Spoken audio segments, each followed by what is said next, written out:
Assalamualaikum everyone. Welcome to the STEM Institute. We are going to solve the past paper related to chapter 1, which is cell structure and its organization.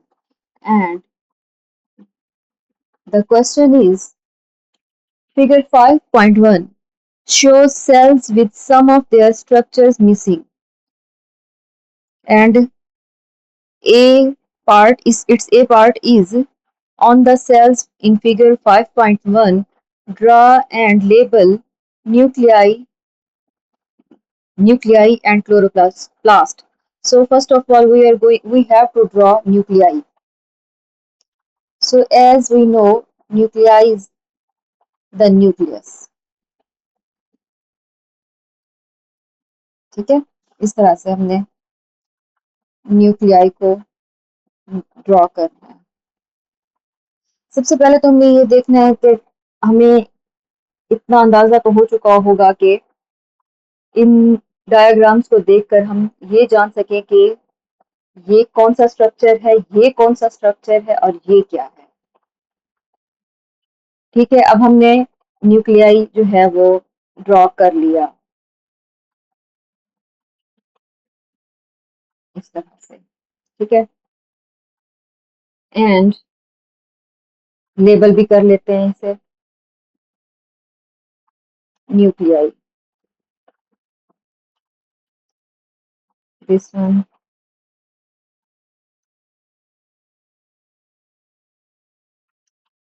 Nuclei and the next is chloroplast. अब जैसा कि हमें ये अंदाजा हो रहा है या आइडिया हो रहा है कि ये जो है रूट सेल है, रूट हेयर स्ट्रक्चर है। तो रूट हेयर स्ट्रक्चर में जो है हमने क्लोरोप्लास्ट देखा कि नहीं होता, जस्ट न्यूक्लियाई होता है। और ये इसके फ्लैजेला और इसके हेड को देखकर हमें ये आइडिया हो रहा है कि ये है एक स्पर्म सेल। इसमें भी जो है न्यूक्लियस प्रेजेंट नहीं होता, ओ सॉरी क्लोरोप्लास्ट इसमें नहीं होता, क्योंकि क्लोरोप्लास्ट जो है प्लांट्स के लीव्स का जो है वो स्ट्रक्चर है। सो अब हमने जो है क्लोरोप्लास्ट को कहाँ ड्रॉ करना है, इस सेल में, सेल एच में। ठीक है ना, जैसा कि हमने पढ़ा chloroplast is membrane bounded pigment organelle which have green color pigment which is used for photosynthesis. So हमने ये क्लोरोप्लास्ट जो है यहाँ ड्रॉ कर दिया है, क्लोरोप्लास्ट।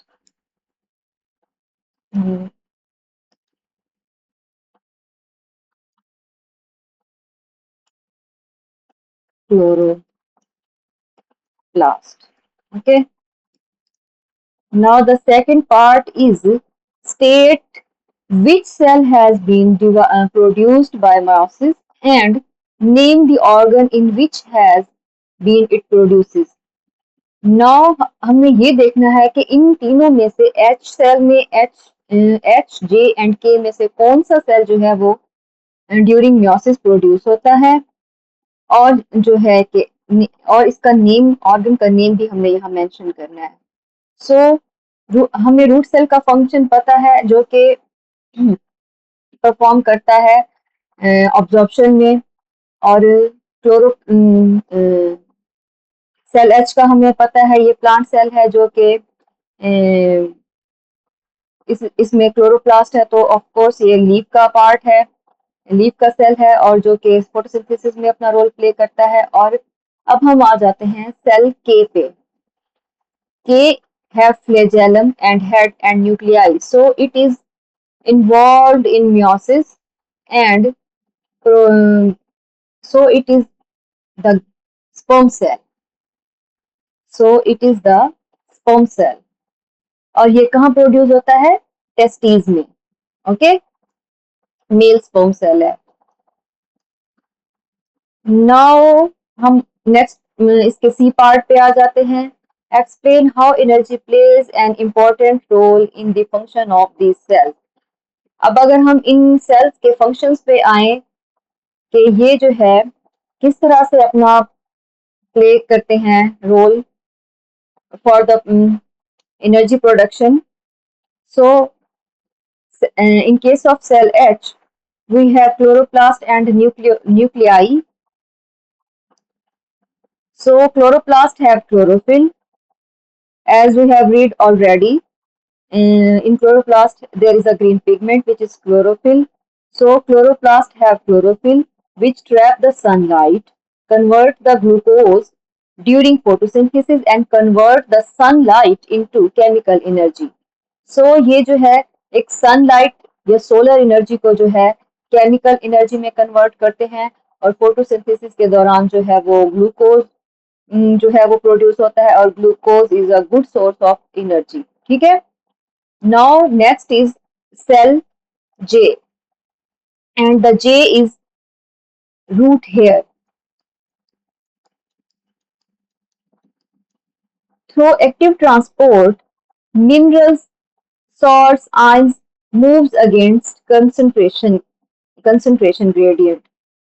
इसमें जो है एज वी नो सॉइल में जो है वाटर मिनरल्स एंड साल्ट्स होते हैं जिन्हें सॉइल के मीडियम को छोड़ के मूव करना होता है सेल के अंदर थ्रू रूट हेयर्स. तो थ्रू रूट हेयर्स. सो ये जो है एक्टिव ट्रांसपोर्ट में जो है अपना पार्ट प्ले करते हैं अगेंस्ट कंसंट्रेशन ग्रेडियंट. मींस जहां इनका जो है from the concentration of lower concentration to the higher concentration, and for this energy is required. Okay. Now next is cell K. Cell K is sperm cell या male gamete cell. So it has flagellum, a tail-like structure which helps in locomotion and swimming and movement. So when the flagellum move from the higher concentration to lower concentration, energy is released. Okay. Now moving to the next question.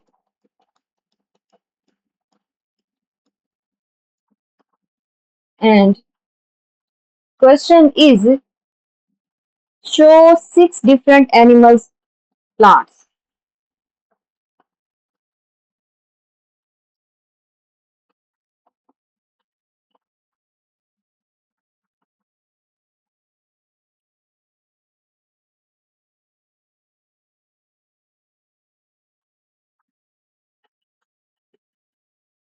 Name. अब 6 different types के जो है हमें यहाँ पे sales जो हैं वो नजर आ रहे हैं. ठीक है. So name 4 and 5. Right your answer below. 4 कौन सा है? ये जिसे हम अभी पहले ऊपर देख चुके हैं, और ये भी स्पर्म सेल या मेल गैमेट सेल जिसे हम कह रहे हैं. और ये कौन सा है? Root hair structure. सो हमने पहले तो इन दोनों के नाम यहाँ 4 और 5 के राइट करने हैं नेम्स, जो कि हम यहाँ लिख चुके हैं. ठीक है. Now describe the function of D in 4, structure D in cell 4. Which one is structure D? This one. और इसका फंक्शन क्या है? ये है root hairs. Root hairs provide surface area for absorption of minerals and salts and ions from the soil.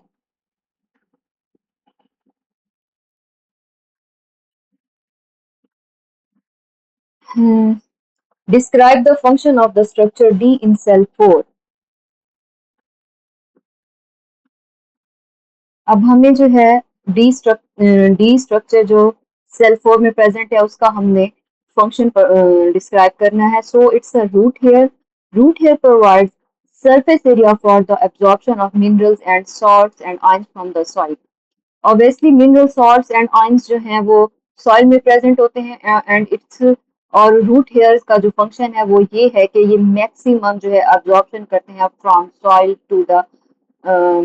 soil to the leaves through root hairs. Okay. Now it's question part B. You are now required to identify each cell by letter following a series of instructions. When you have identified each cell, write the appropriate letter beneath the cell in figure 3.1 in the space provided. Cell E has already mentioned. This one is already mentioned. Cell E has already mentioned. So we have other 4 to 5 cells present which we have to label. Okay. Now अब हम ये थोड़ा सा critical question है, thinking वाला है, जिसे हमें सोच के जो है सॉल्व करना है. So cell E has already identified. Select a cell in a figure, then ask yourself following question. अब हमने कोई सा भी एक सेल जो है, सेल पहला ही ले लेते हैं, cell 1. If cell 1, does the cell have cell wall? If does, go question 2.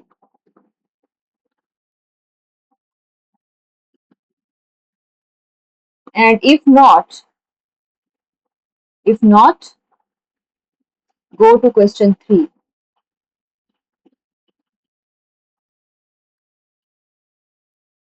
जैसा कि हमें ये नजर आ रहा है, ये एक सेल है, इसमें सेल मेम्ब्रेन, सेल वॉल हमें नहीं नजर आ रही.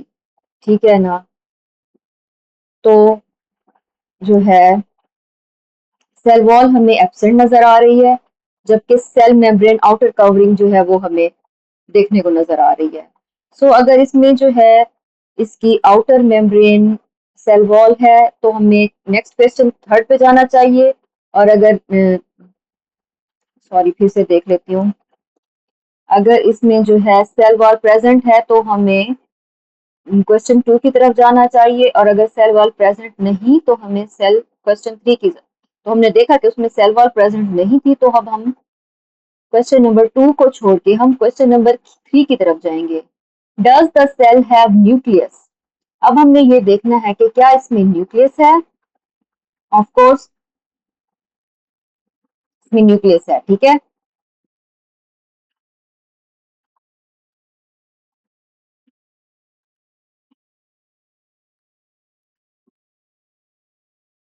सॉरी, इसमें हमें न्यूक्लियस नहीं नजर आ रहा. आप देख सकते हैं इसमें कहीं न्यूक्लियस नजर नहीं आ रहा. ठीक है. सो अगर इसमें जो है if nucleus does, if it does nucleus, go to question 5. If it does not, then it's the cell F. Okay. अब अगर इसमें न्यूक्लियस है तो हमें क्वेश्चन 5 पे जाना है. और अगर इसमें न्यूक्लियस नहीं है तो तो हम इसको आइडेंटिफाई कर चुके हैं कि ये जो है सेल एफ है. सेल एफ है. और सेल एफ कौन सा है? Red blood cell. हम पहले पढ़ चुके हैं कि रेड ब्लड सेल में न्यूक्लियस नहीं होता और सेल वॉल नहीं होती, तो ये इसको हम आइडेंटिफाई कर चुके हैं कि ये जो है सेल एफ है. ठीक है. अब हम आ जाते हैं सेल 2 पे. ठीक है. सेल 2 पे हम इसके फीचर्स देखते हैं कौन कौन से हैं. सेल 2. अब सेल 2 में भी हम वही कुछ देखेंगे. Does the cell wall present? Now we have to check cell wall present or not. No, there is no cell wall because cell membrane is present only. So अगर cell wall जो है present नहीं है तो हमें question 3 की तरफ जाना है. और अगर प्रेजेंट होती तो हम क्वेश्चन 2 की तरफ जाते. So if the cell have nucleus, go to question 5. So we have to check, is there any nucleus? So there is a nucleus. This is a nucleus. Okay. So if nucleus is present,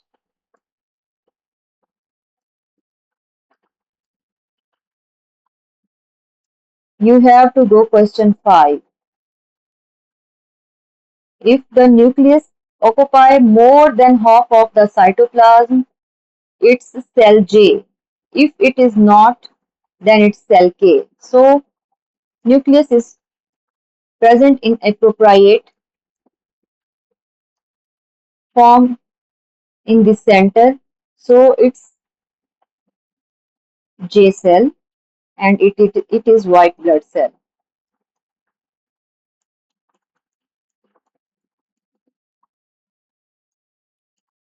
J cell ही था ना एक बार फिर हाँ जी J cell. Now we have to check cell 3. Now cell 3 have a cell wall. Okay, पहला तो ये हो गया सेल वॉल है इसमें. अगर इसमें सेल वॉल है, then you have to go question 2. Do the cell has chloroplast? अब इसमें क्लोरोप्लास्ट भी हम देख सकते हैं. इसमें क्लोरोप्लास्ट भी जो है प्रेजेंट है. ये क्लोरोप्लास्ट है, ये green pigment chloroplast.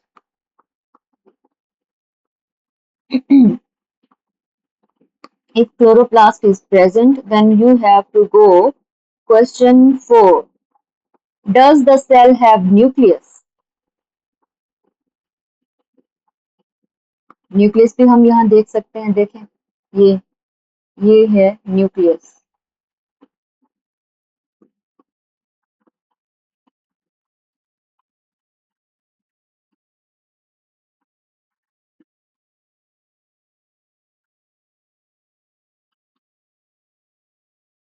If it does go, if nucleus is present, go to question number 5.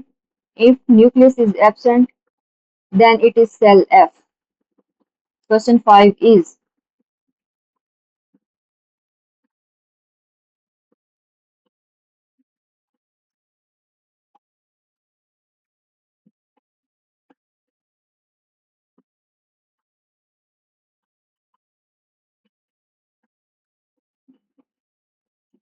now does the nucleus occupy more than half of the cytoplasm cell? If it does, it is the cell J. If it does not, it is the cell K. Now we can see here nucleus is in the not in the center but in the side place. So it is a cell. So it is cell J. Sorry, K.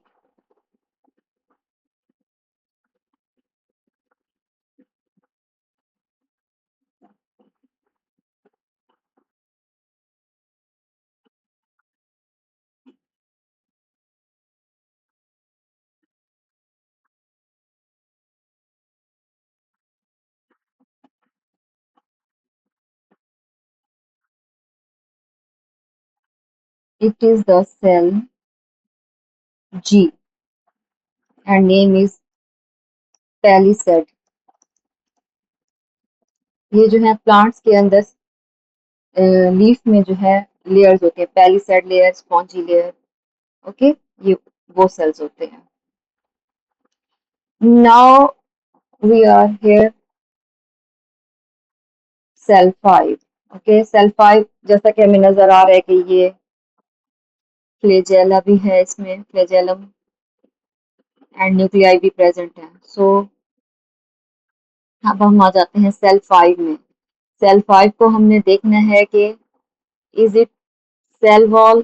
If cell wall is present, then go to question 2. If does not, go to question 3. So इसमें हमें cell wall नहीं present. इसमें just हमें नजर आ रहा है कि इसमें हमें नजर आ रहा है कि सेल वॉल जो है वो प्रेजेंट नहीं है.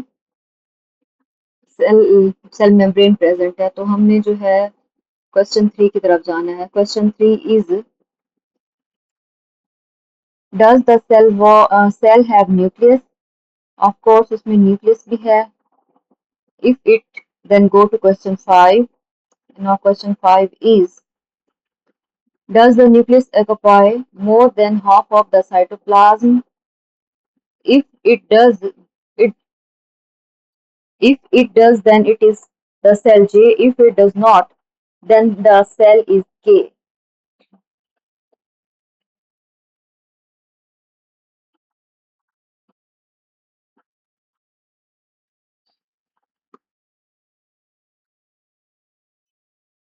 So इसमें न्यूक्लियस जो है वो सेंटर में नहीं प्रेजेंट, इसमें जो है सेल वॉल भी नहीं प्रेजेंट, तो ये जो है सेल जे है। और जे कौन सा सेल है? ये sperm cell. Now of course अब इसके भी फीचर्स देख सकते हैं, देख लेते हैं कि इनमें कौन कौन से प्रेजेंट है और कौन कौन से नहीं। तो हमें सेल में सेल मेम्ब्रेन भी नजर आ रही है और उसके बाहर सेल वॉल भी नजर आ रही है। तो अगर सेल मेम्ब्रेन है तो हम जो है क्वेश्चन 2 की तरफ जाएंगे। Does the chloroplast present? Chloroplast, ये क्लोरोप्लास्ट भी इसमें प्रेजेंट है। और अगर क्लोरोप्लास्ट प्रेजेंट है तो क्वेश्चन 4 की तरफ हम जाएंगे। Does the cell shows more than 5 chloroplast? तो 1 2 3 4 5 मोर देन 5 है। तो गो, तो इफ इट डज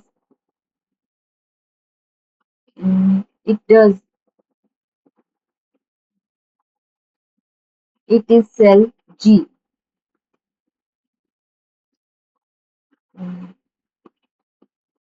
नहीं, मोर देन 5, मोर देन 5।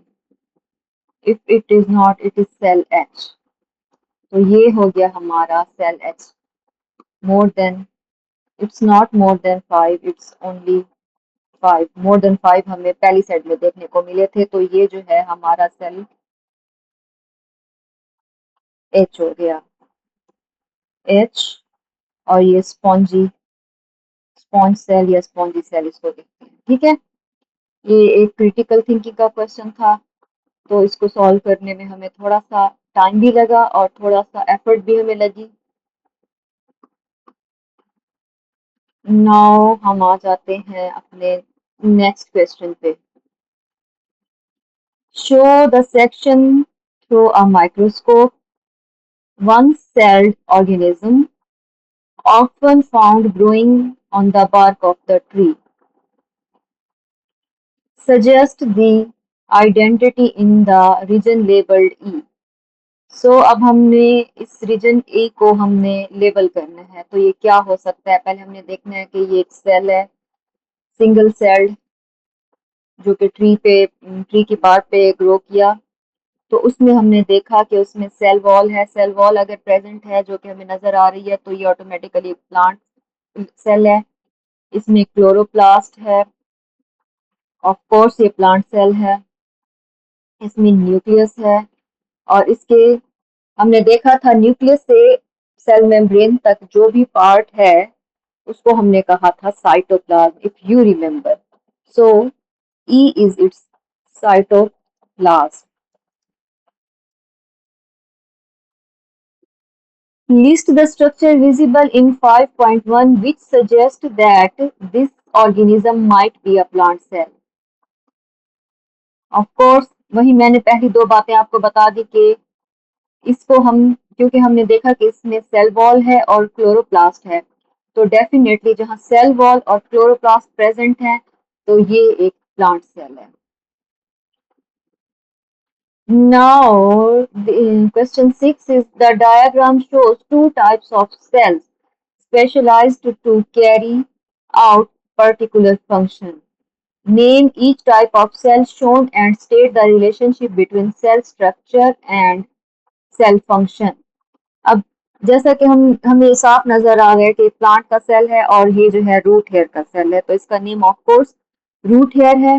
तो अब इसका स्ट्रक्चर और फंक्शन हमने बताना है। हमने पहले पढ़ा है रूट हेयर्स और long finger like projections, thread like structures होते हैं, फिंगर लाइक प्रोजेक्शंस होती हैं जो कि रूट पे प्रेजेंट होती हैं, which provides the surface area for the absorption involved in active transport of minerals and salts and ions and water from soil to the root.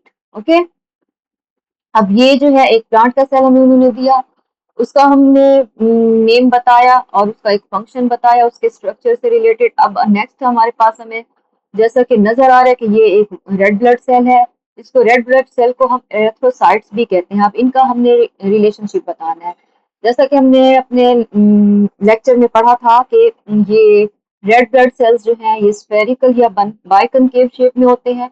सो ये provide large surface area for the absorption of oxygen into and out and flexible and it provides flexibility and elastic to squeeze capillaries contains hemoglobin। hemoglobin वो भी red pigment है, red pigment है जिस जो कि red blood cells में present होता है। तो ये जो है सेल फ्लेक्सिबिलिटी प्रोवाइड करते हैं, इलास्टिसिटी प्रोवाइड करते हैं। इनकी शेप जो है बाइकनकेव या स्फेरिकल शेप इस तरह से होती है कि ये लार्ज सरफेस एरिया प्रोवाइड करते हैं ऑक्सीजन की अब्जॉर्प्शन के लिए, और यही जो है फिर कैपिलरीज में जो है वो स्क्वीज हो जाती हैं, जो कि हीमोग्लोबिन इन्होंने कैरी किया होता है। ठीक है, अब हम नेक्स्ट आ जाते हैं अपने क्वेश्चन पे। अब हमारे पास आ जाते हैं ये MCQs, starting with the smallest and ending with the largest.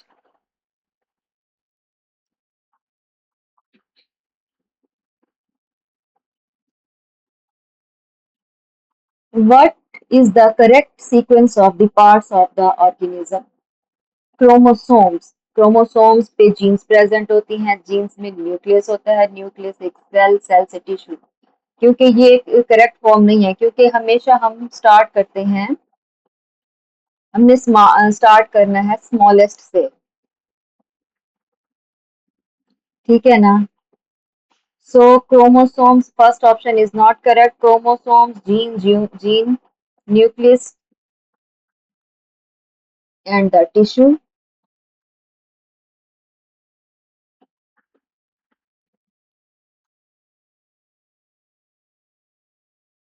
So we have to start from the smallest and ending to the largest.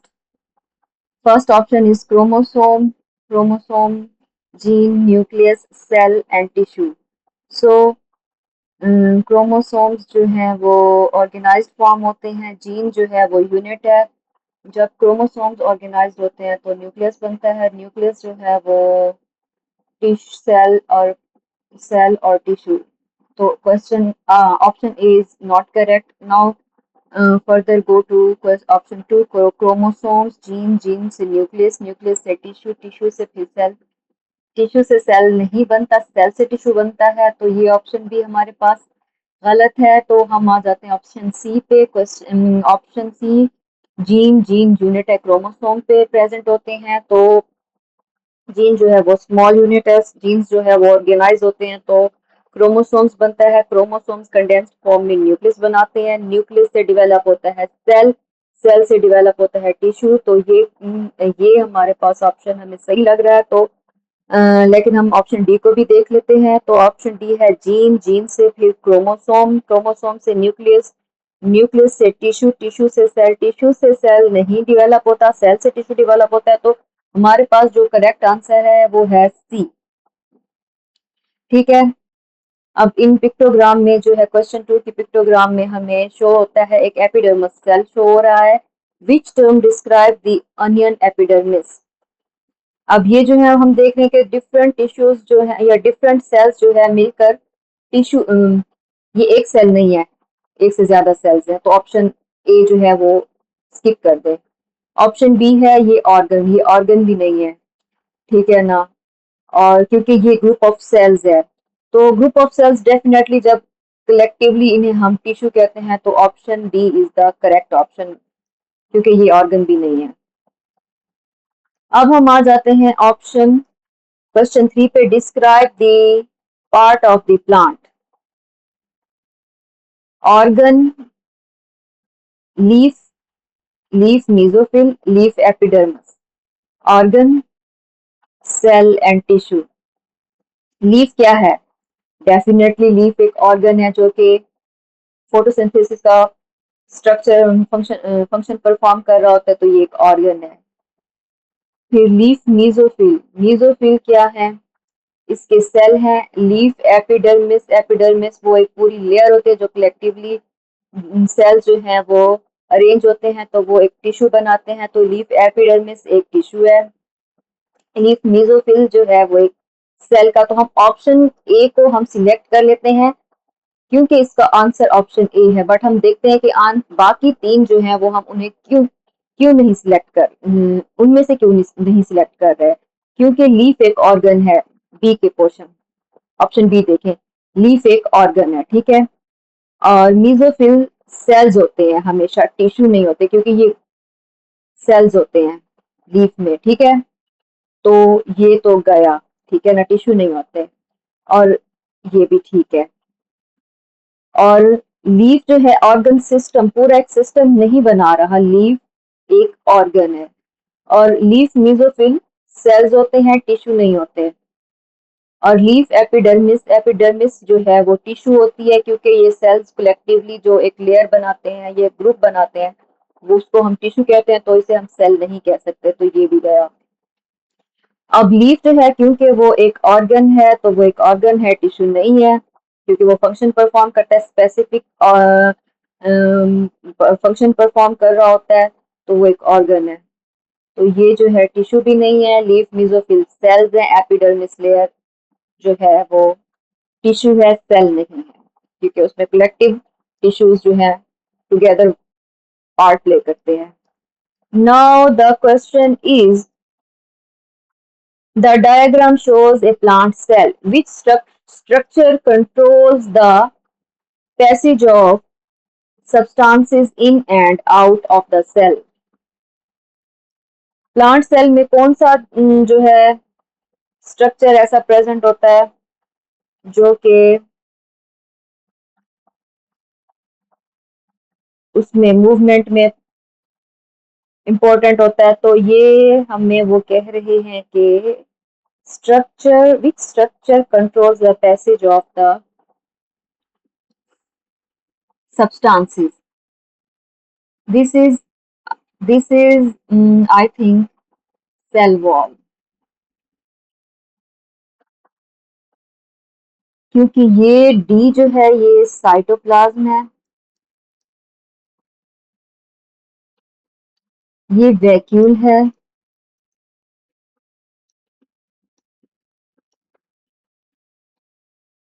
और ये जो है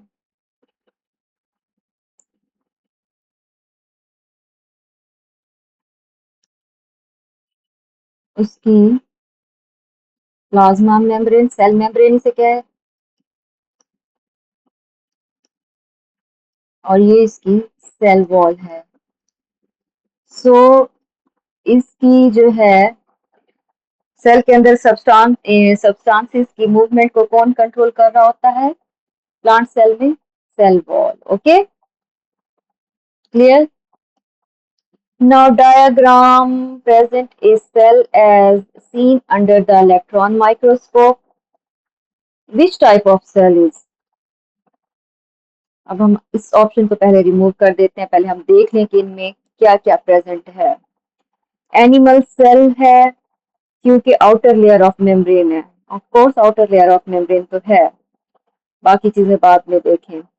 अब बैक्टीरियम कहीं नो क्रोमोसोम्स, लेकिन इसमें जो है वो no chromosomes are visible, but इसमें जो है हम वो क्रोमोसोम्स, ये न्यूक्लियस या क्रोमोसोम्स टाइप मटेरियल्स हम देख सकते हैं, ठीक है। तो ये बैक्टीरिया का सेल तो नहीं है, क्योंकि बैक्टीरिया में विजिबल या प्रॉपर जो है वो क्रोमोसोम्स नहीं प्रेजेंट होते, वो एक जेनेटिक मटेरियल स्कैटर्ड फॉर्म में होता है, ठीक है। प्लांट सेल है तो इसमें साइटोप्लाज्म होगा, तो हमें साइटोप्लाज्म हमें नजर, बिग प्लांट सेल है तो इसमें साइटोप्लाज्म, ऑफ कोर्स साइटोप्लाज्म है विजिबल, बट इसमें प्लांट सेल है, सेल वॉल विजिबल नहीं है, तो सेल वॉल नहीं है, तो इसमें सेल मेम्ब्रेन है, तो ऑप्शन ए की तरफ हम जाएंगे, ठीक है। Now next diagram is, the diagram shows a plant cell. अब ये जो है हमें एक, हम देख सकते हैं कि ये एक प्लांट सेल है, क्योंकि इसमें सेल मेम्ब्रेन, सेल वॉल सब प्रेजेंट है। Which features are not in animal cells?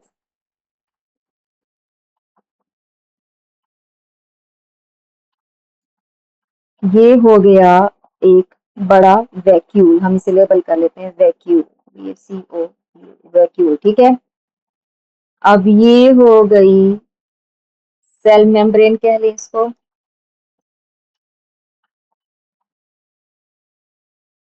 Cell wall कह लें, और ये क्या हो गया, अच्छा ये हो गए क्लोरोप्लास्ट, क्लोरोप्लास्ट, और ये हो गया इसमें nucleus.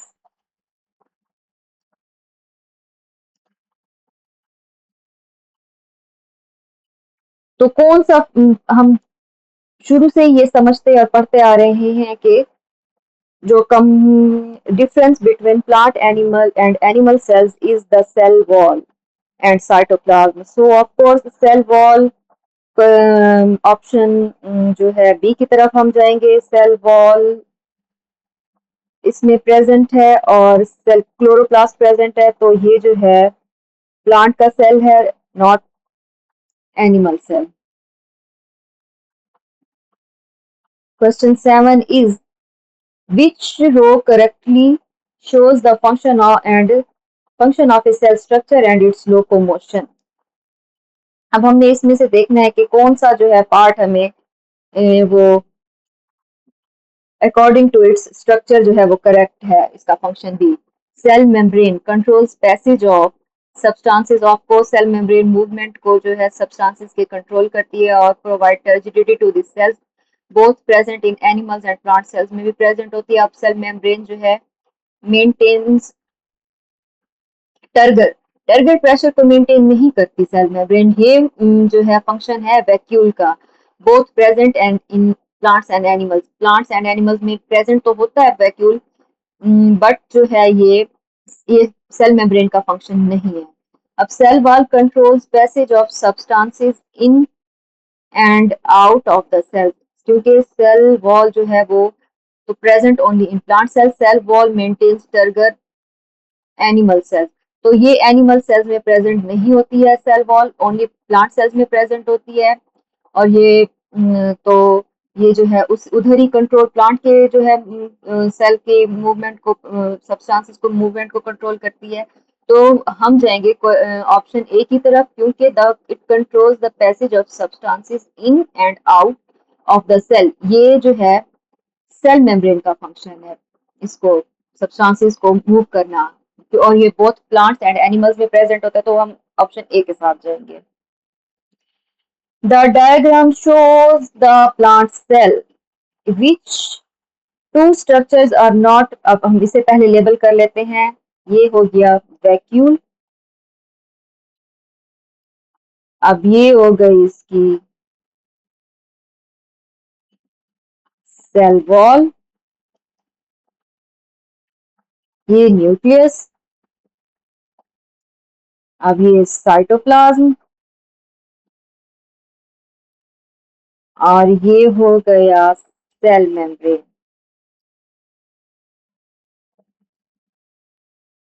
Okay, which two structures are not found in animal cell, तो हम देख सकते हैं कि एनिमल सेल में सेल मेम्ब्रेन होती है, सेल साइटोप्लाज्म होता है, सेल वॉल होता है, तो एनिमल सेल्स में एक बड़ा वैक्यूल सेंटर में नहीं होता, स्कैटर्ड फॉर्म में वैक्यूल होते हैं, जो कि ये शो करते हैं कि ये जो है एक प्लांट सेल है, एनिमल सेल नहीं है। और ऑप्शन 2 में हम जाएंगे तो सेल वॉल हमेशा प्लांट सेल में होती है, जबकि एनिमल सेल में आउटर मोस्ट कवरिंग जो होती है वो होती है सेल मेम्ब्रेन, तो हम इसका ऑप्शन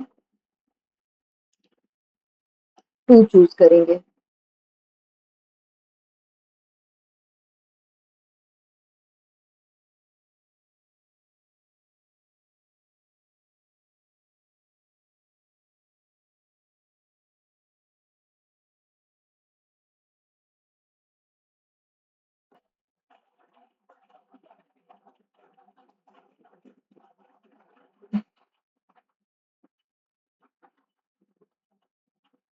नो,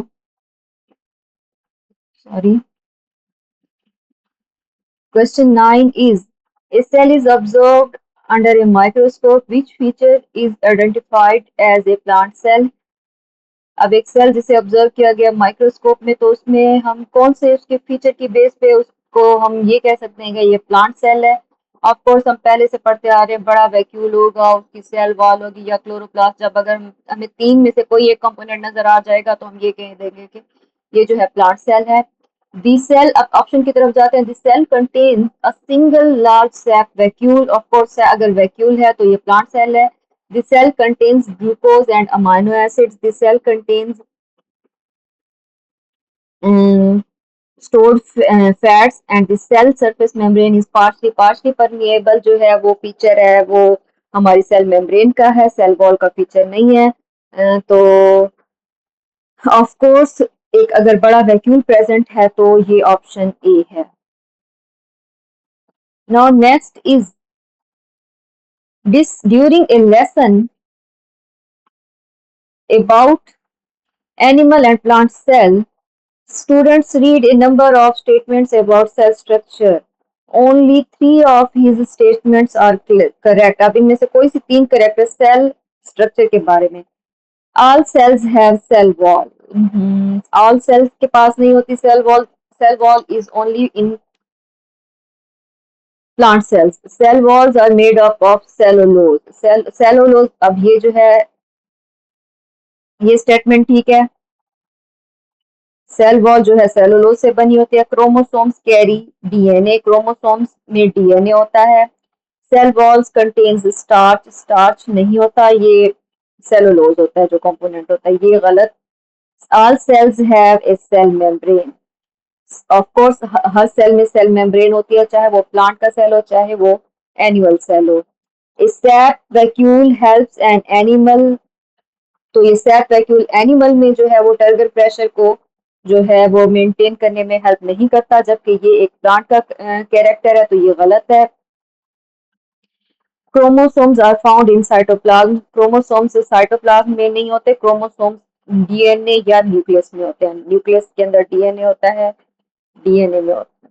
क्रोमोसोम्स जो है वो डीएनए पे प्रेजेंट होते हैं, न्यूक्लियस में होते हैं। ठीक है, तो ऑप्शन इनमें से कौन कौन सा 2, 3 एंड 5, हम we will go with the option 2, 3 and 5। So हमने अपने तमाम क्वेश्चन मेरे ख्याल से सॉल्व कर लिए हैं अकॉर्डिंग टू चैप्टर 1, ये unit 1, cell structure and its function. So thank you for today's lecture. We will go with the second chapter इंशाल्लाह। थैंक यू, अल्लाह हाफिज।